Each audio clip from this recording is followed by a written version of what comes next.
Вітаю вас, дорогие сябры.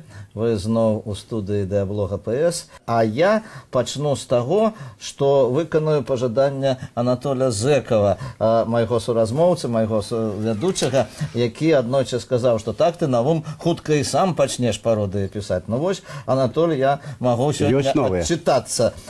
Вось ён у нас вясёлы самы, лёгка піша эпіграмы, ён і парадыст ад веку. Гэта наш вядучы Зэкаў. Дякую за такое прадстаўленне. Ну і вось да сённяшняга нашага госця. Усе ведаюць наўкола пра Мятліцкага Міколу. Ён хоць сёння на парад, кавалер і лаўрэат. Ну, лаўрэат ён дзяржаўнай прэміі, лаўрэат спецыяльнай прэміі прэзідэнта за духоўнае адраджэнне, а кавалер, ён узнагароджаны медалём Францыска Скарына. А ўвогуле Мікола Мятліцкі паэт, цікавы паэт, перакладчык, чалавек, які добра зарэкамендаваў сябе ў нашай літаратуры і які сапраўды вядомы многім чытачам. Так, Анатоль? Да, безумоўна. І так атрымалася, што я працаваў разам з Міколам у часопісе «Полымя», дзе ён узначаліў гэты часопіс. І традыцыйна ўжо, відаць, чакаюць гледачы, што пасля твайго прадстаўлення я пачну таксама з эпіграмы, але атрымалася, што ты ўжо эпіграмы чытаў, поэтому я, расшифроўваючы ПС, па-свойму так, перад смешным. Перад смешным я прачытаю сур'ёзны верш. Вось я ўжо згадваў, што мы працавалі ў часопісе «Полымя» і некалі пабылі разам падчас працы у камандзіроўцы, у такой шчымлівай камандзіроўцы на яго радзіме у вёсцы Бабчын Хойніцкага района, і тады такі напісаўся верш, які я табе, Мікола, прысвячаю. У Бабчын некалі пад вечар я помню той шчымлівы міг, з радзіннай вёскай на сустрэчу прывёз ты нас, сяброў сваіх. Наварыч, Аляксей Чарота, і я з табой, то ж бачыў Бог, дзялілі даўкую журботу тваю тады на чатырох. На небе зіхацелі зоркі, нібы адной чакалі нас, і адчувалі мы, як горка было табе ў гэты час. Ля затравелых росных сцежак, дзе бегаў у маленстве ты, у роднай вёсцы, што не цешыць маўчаннем скрушных хат пустых. І слова нас не акрыляла, і быў азмрочаны настрой, і над гарэлка ўжо не брала, калі пілі за Бабчын твой. Стаялі мы, і кожны бачыў ля хат адчужана пустых, як да цябе хінецца Бабчын, як да яго хінешся ты. Ну і так як все-таки без эпіграм, відаць, не абыдзецца, менавіта пра гэта такая вось моя эпіграма. Паэт і бацькаў кут, і матчын, і родны кут не забывае, хоць і адселены ўжо Бабчын, у вершах вёска як жывая. Ну, так, і вот калі мы гаворым, што наша праграма і ўсур'ёз, і жартам, конечно, ўсур'ёз трэба гаварыць пра тое, што Мікола напісаў пра сваю вёску зніклую пасля чарнобыльскай аварыі Бабчын. За гэта ён, за гэты зборнік атрымаў якраз дзяржаўную прэмію. І ўвогуле паэта цікавіць не толькі смешнае, паэта цікавіць сур'ёзнае, паэта цікавіць жыццё увогуле. Так, Мікола? Безумоўна, дзякую, Толя, за такі хвалюючы кранальны верш. Я таксама памятаю гэтую нашу паездку. І Бабчын, сапраўды, для мяне ён і сёння жывы. І у гэтай жыццёвай стыхіі яго і палескі каларыт, і вялікі народны гумар. Я гэта ўсё спасціг ужо на адлегласці, калі вёска стала выселенай, я зразумеў, што менавіта страчана асабіста для мяне, і таму было такое жаданне напісаць гэтую кнігу жыцця, якую я і назваў іменем сваёй вёскі Бабчын. Гумар быў у кожным дні жыцця да чарнобыльскай вёскі, і густы палескі гумары. Гэта вельмі хораша, што гэтае пачуццё адчування гумару і дае сілы на гістарычным шляху нашаму народу выстаяць. Я вось пасля Чарнобыля адкрыў для сябе літаральна ўсю Беларусь, якая засталася па-за зонай адчужэння, і яшчэ раз пераканаўся, што наша зямля вельмі прыгожая. Гэта і Браслаўскія азёры, гэтай пошум белавежскай пушчы, твой наум старажытны полацк, які я полюбіў, і дзякуючы табе і тваёй творчасці, гэта наша Толя Гомельшчына з табой, дзе яшчэ столькі прывабных куткоў маляўнічых, і нам на радасць. Вот новую кнігу паэзіі, якую я аддаў выдавецтву мастацкай літаратуры, я назваў сімвалічна «Бяссмертнік». Гэтым вершам адкрываецца моя кніга «Бабчын», але вось гэты верш я палічыў назваю, зрабіць яго назву кнігі, таму што сапраўды Беларусь — гэта тая кветка бяссмертніка, якая на гістарычных скрыжалях, я сказаў бы, свой лёс горкі заўсёды адчувала, і якая сёння у трывожным свеце нас радуе стабільнасцю, чысцінёй неба, наших крыніц і азёр, разумееце, і мне б хацелася, каб больш гэта бессмерця нашай Беларусі было ў душы кожнага з нас, каб мы былі далучаныя да вось гэтай хвалі вялікай і жылі далей абачліва, мудра і мужна. Так, ну вот, калі мы говорим про нашу Беларусь, калі мы говорим про мужнасць нашага народа, про усю гісторыю нашай бацькаўшчыны, якраз вот хораша ты сказаў про тое, што вось пачуццё гумару, пачуццё вось аптымізму заўсёды дапамагала беларусам у самых цяжкіх, у самых невыносных часам варунках. І вось гэты смех, вот гэта якраз памагаў беларусам захаваць вот тое, пра што ты гаворыш. І ўсё-такі вот гэта перагукваецца пра тое, што мы гаворым з пытаннямі нашых інтэрнэт-карыстальнікаў. Так вось такое пытанне: якое месца ў вашай творчасці займае гумар? Ці варта чакаць з'яўлення ў друку Нечипора Шэрэнька? Думаю, да, тому што строгасць рэдактарская ўжо у мяне у біяграфіі засталася.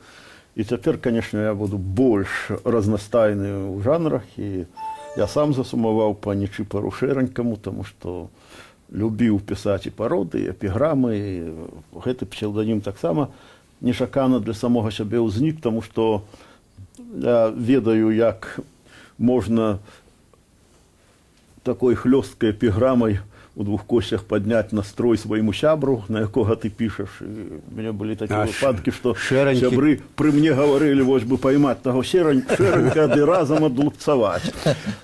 Ну, разумееце, ну, можа быць і так. Ну, я памятаю яшчэ з тых часоў сваю пародыю на верш Лёні Дранько-Майсюка. Дарэчы, яна яму вельмі спадабалася, і ён мяне папрасіў надрукаваць яе пад прозвішчам уласным, без Нечипора Шэрэнька. Ну, Лёня Дранько-Майсюк напісаў такія радкі: пляшку выпілі, а потым кінулі пад плот, і ляжыць яна пад плотам тыдзень, месяц, год. Ну, я думаю, не ў наш час, не ў той час, калі выходзіў яго першы зборнік, ні пляшкі не залежваліся пад плотам, былі карыстальнікі, і я вось напісаў такую пародыю: і каму ж была ахвота гэтак баляваць? Пляшку вынялі з-пад плота і нясуць здаваць. Збыт, клатары побач, блізка, вока не міргне. Раптам згледзелі, запіска згорнута на дне. Шыфраваў запіску дворнік, памагаў сябрук, замачыў тут першы зборнік Л. Дранько-Майсюк. І от такі выпадак я ўжо, каб потым да сваіх эпіграм пароды не звяртацца ўжо так масава, так я яшчэ адну скажу. Вот мне таксама тады трапіліся такія радкі нашага вядомага паэта Леся Пісарыка. Не так гучаць: а дзяўчына, што ідзе са мной, вершы Барадуліна чытае. Хорошыя радкі, ну, вось пародыя таксама, я думаю, не горшая. У каханні кляўся не адной, адвярнуся толькі, пазяхае. Вось і тая, што ідзе са мной, не маё па памяці чытае. Пачакай жа, думаю, след пад галубкі, любкі варкатання. Я з душы павымяту, як след гэтае залётнае каханне. А яна чытае думкі ўслед, ад усмешкі ржавее тварык. Барадулін, ведаю, паэт, закахацца можна, не Пісарык. Ну, гэта дасціпна, конечно. А вось тут, дарэчы, калі ўжо зайшла размова пра пароды, ёсць такое пытанне ад карыстальніка, ад нашага. І вашы пароды, Валерый Гарбуз пытаецца: вашы пароды, эпіграмы, усе заснаваныя на добрай крытыцы, сяброўскім жарце. Ці ўсё ж былі вершы, якія пісаліся не па-добраму, так бы мовіць, злыя пароды і эпіграмы. Не было такіх. Я прызнаюся шчыра, я ніколі не ставіў за мэту, каб там уесці, пакрыўдзіць чалавека. Разумееце, это эпіграма, пароды, это свайго роду рэклама творчасці. І ты радуешся за паэта, што ў яго поспехі, што ён дасягае той бачнай у грамадстве вышыні, і мне гэта вельмі імпануе. І калі ты, канешне, бачыш тыя радкі, якія просяцца на пародыю, ты з усмешкай ветлаю гэта ўсё ўспрымаеш у душы, і, канешне ж, хочаш зрабіць тое, каб і ягоны чытач гэтага сам цудоўнага паэта пасмяяўся, і разам з табой і аўтар пасмяяўся. Ну, былі выпадкі, канешне, вельмі крыўдлівых адносін такіх, калі людзі проста яшчэ ў той наш час, калі ішло станаўленне літаратурнага пакалення, то мы сёння можам сабе дазволіць пасмяяцца па-дзядоўскай вусы. Тады мы яшчэ былі больш жорсткія ў адносінах адзін да аднаго, хацелася стаць хутчэй усім метрамі. А здавалася, што пародыямі вот якраз нас мераюць сантыметрамі, да, а не метрамі. Ну, як кажуць, маладосць, гэта той недахоп, які хутка праходзіць. Да, ён, на жаль, і ці на радасць прайшоў хутка, ты недахоп, і мы ўжо, ну, вот цяпер смеемся самі з сябе, адзін аднаму. І самаіронія ў вершах узнікае, і лірычных, і такіх, я сказаў бы, ужо нават і сур'ёзных. Ну, а што тычыцца ўжо творчасці, калі ты пішаш такія кнігі, як той жа Бабчын, ты ведаеш, што гумар — гэта частка жыцця народа, і прытым вясковы каларытны гумар. І вось мне заўсёды згадваецца трэці закон Ньютона сілы дзеяння і процідзеяння, як ён у нас по-беларуску гучыць хораша: ці пнём аб саву, ці савой аб пенься, роўна саве баліць. Так што народ і фізіку ведаў па-свойму, разумееш, і ўсё это... Вяртаючыся да таго нашага пытання, я вот хацеў бы таксама праверыць, наколькі там злая гэта пародыя ці не, Мікола. Прачытаю на цябе такую давнюю пародыю сваю, магчыма, ты ўжо некалі сустракаў друку з тваіх ранейшых твораў. Там ёсць такія радкі: «Пад белымі таполямі начамі я слодыч п'ю тваіх цнатлівых губ». Такая пародыя мне нарадзілася, танны напітак. Хай нехта бавіць чай за чаем, шукае ісціну ў віне, а я ўрачыста адзначаю, што гэта ўсё не для мяне. Ва ўсім ашчадны я і строгі, над атрымаўшы ганарар, не завярну ніколі ногі ў рэстаран альбо ў піўбар. Ні газіровак, ні налівак купляць за грошы не хачу, п'ю слодыч губ тваіх цнатлівых і ні капейкі не плачу. Па-сучаснаму. Ось такая пародыя. Па-сучаснаму, галоўна эканомна і, так сказаць, прагматычна ставіцца пітва. Але ад смешнага, ад жартаўлівага, ад гумарыстычнага не можна адмовіцца, і калі мы гаворым пра сур'ёзнае у тым ліку. Вось нашы тэлегледачы, нашы інтэрнэт-карыстальнікі часам задаюць такія пытанні, мы не рыхтаваліся да гэтых пытанняў, тым не менш, якія сугучна таму, што мы хацелі расказаць, паказаць. І, канешне, калі вот на стале ляжыць зверху вот гэтая кніжка дастаткова такая важкая, ёсць наконт гэтага і пытання. Мікола, вы пераклалі зборнік паэзіі з кітайскай на беларускую мову. Не захацелася ці скласці пародыю, ці былі сярод перакладчыкаў перакладаў гумарыстычныя вершы?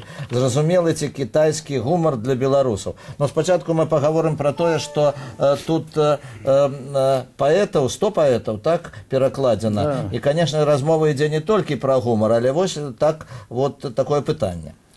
Ну, я хочу сказаць, што кітайская паэзія мяне ўразіла не толькі тым, што у пісьмовай сваёй форме яна ўжо існуе 25-е стагоддзе на зямлі. Вы ўявіце, это яшчэ да нашай эры. Ужо кітайцы пісалі свае вершы для гісторыі, разумееце, і перш-наперш, што гэта вельмі глыбокая рэалістычная паэзія. І вось сённяшніх вышынь чытаеш яе, як все роўна ідзеш па нейкім жыццёвым мосце.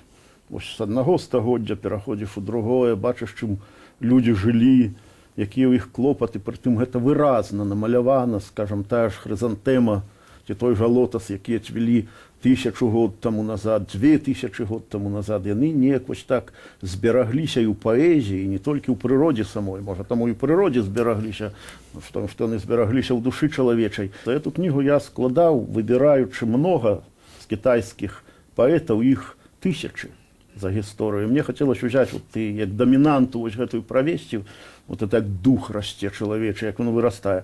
І, канешне, ёсць і вясёлыя матывы ў гэтых вершах, не толькі сумныя.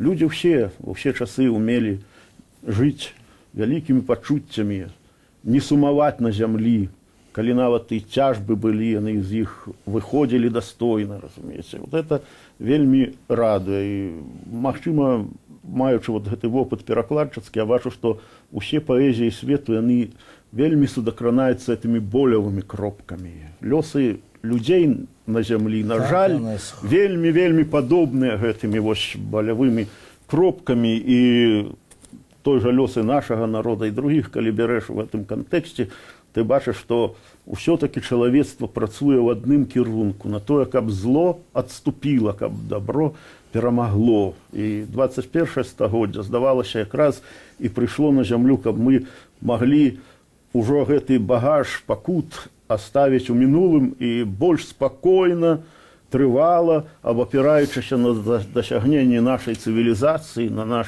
прагрэс, пажыць на гэтай зямлі. Так што, Валерый Гарбуз, так сказаць, вам адказ на гэтае пытанне. А тут ёсць яшчэ пытанне, што тычыцца перакладаў, але перш чым зачытаць гэта пытанне, я прачытаю такую, невялікую эпіграму, менавіта табе, Мікола, як перакладчыку. Вось што ў мяне напісалася, такіх 8 радочкаў.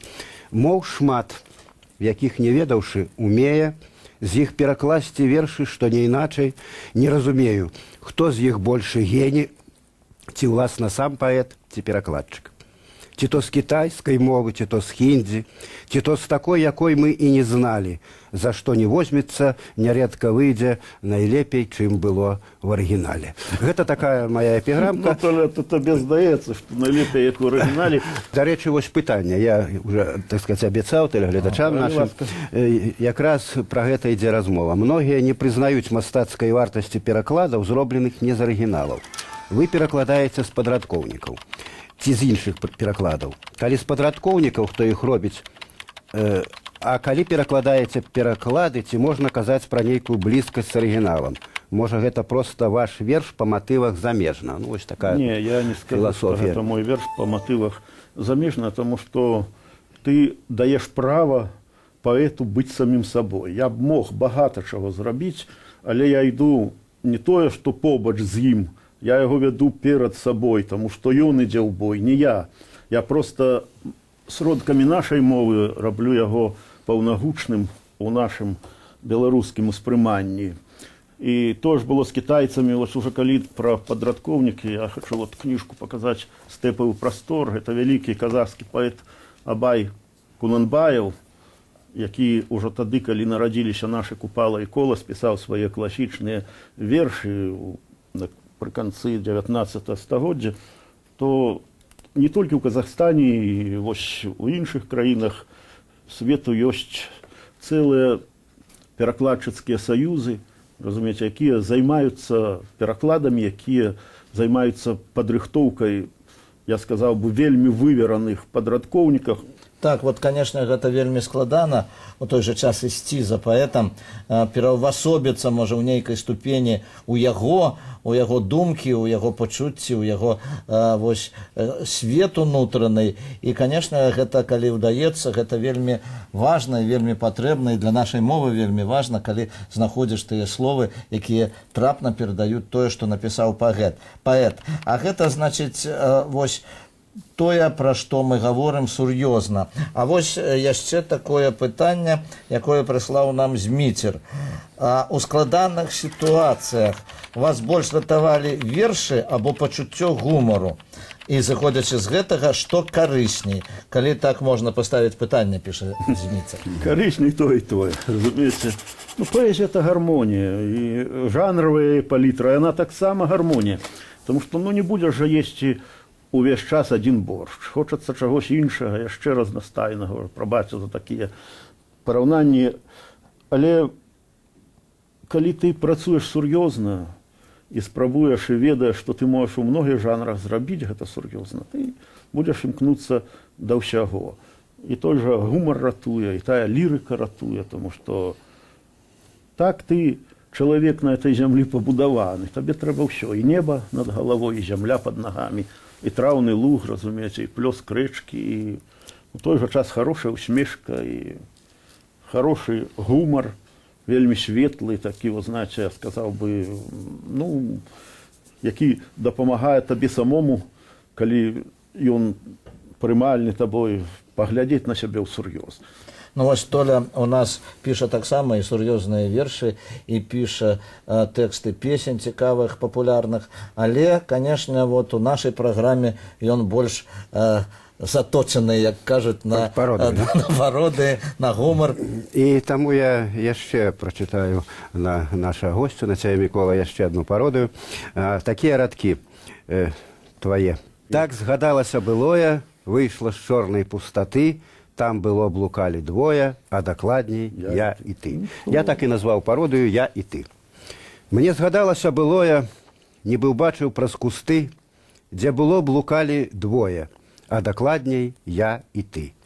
Сцежку ў ноч з табой тарылі, і пад зоркамі ўначы шмат аб чым мы гаварылі, а дакладней не аб чым. Мы ішлі пад шляхам млечным, і ад шчасця аж п'янеў, абдымаў цябе за плечы, а дакладней дык і не.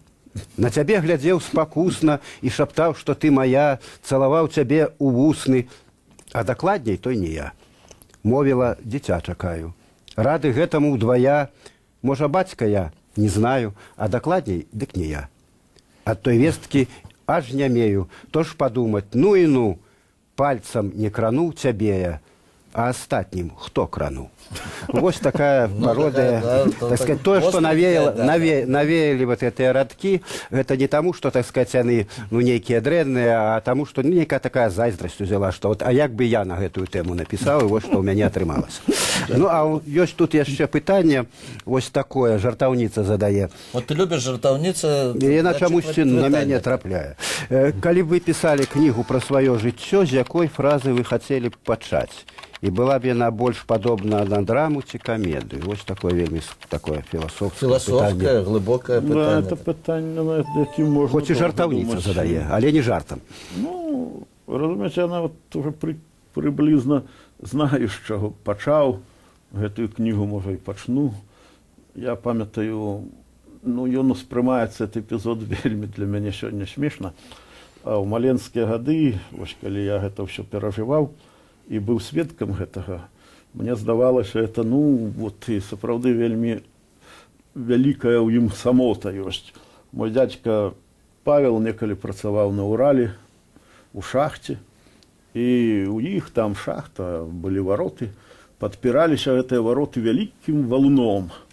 Яны некалькі год гэты валун качалі да гэтых варот, і вось прыязджае малады інжынер па размеркаванню на гэтую шахту, падняў на далоні гэты валун і, ведаючы матэматыку, простую ці вышэйшую, разлічыў, што валун важыць столькі не можа.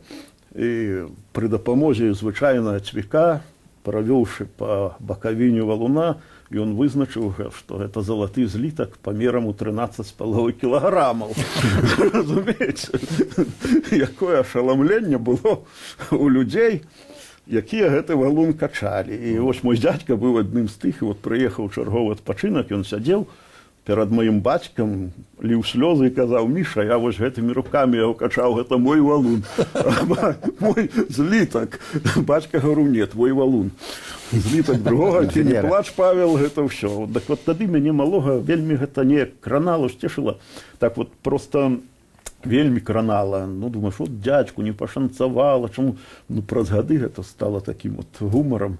Разумееце, ну, ляжаў валун, найшоўся чалавек, падабраў яго, стаў залатым зліткам. Так вот, магчыма б з гэтага эпізода такую філасофскую кнігу пра сваё жыццё. Да, тут атрымліваецца, каму валун, а каму... Да, не ўсё золата, што трапляе ў рукі. І не ўсё, як і наадварот бывае, што не ўсё тое, што трапляе ў рукі, можа быць не золатам, разумееце? Вот так мы і жывем на зямлі. Што ж, пажадаем поспехаў. Такі вось ён, Мікола Мятліцкі, лаўрэат дзяржаўнай прэміі, лаўрэат прэміі спецыяльнай прэзідэнта за духоўнае адраджэнне, уладальнік медаля Францыска Скарыны і цікавы паэт, у тым ліку і гумарыстычны. І мы з Анатолем Зэкавым і разам, я спадзяюся, з Міколам жадаем вам таксама, каб у вашым жыцці быў і смех, і гумар, і радасці, і ўсё самае хорошае, самае лепшае. Пішыце нам, паведамляйце пра свае думкі, каго вы хочаце пабачыць на нашай праграме. Усяго вам добрага, шчасця, здароўя і весялосці.